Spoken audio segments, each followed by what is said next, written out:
¿Llevaría a su perro a un gimnasio o a una sala de spa? ¿Le compraría cerveza o un helado de chocolate?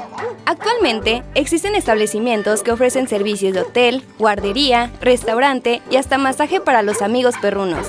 Sí, principalmente es relajación para los perritos, sobre todo perritos que se estresan muy fácil o que acaban de tener una pérdida muy fuerte, es decir, cuando es una pareja de perritos o hay más perritos en casa y llega a fallecer alguno, el otro se estresa demasiado o se deprime.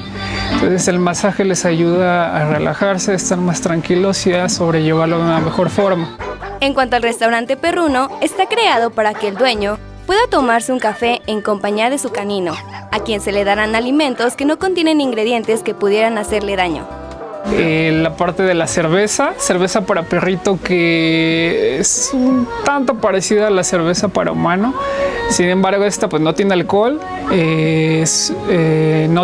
es carbonatada y es como un suplemento para ellos. Les ayuda bastante en su digestión. El concepto de hotel, guardería y restaurante para perros se crea con el fin de cubrir las expectativas de los clientes, quienes tienden a ser amantes de sus mascotas, por lo que tratan a su perro como si fuera un miembro más de la familia. Es bueno siempre y cuando ese tipo de relación se mantenga.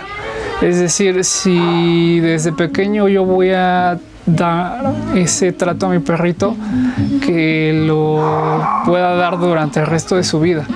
Porque al final, si de repente yo cambio esa actitud con el perrito, sí le causa ciertos problemas. Con imágenes de Jesús Arias, 21 Noticias.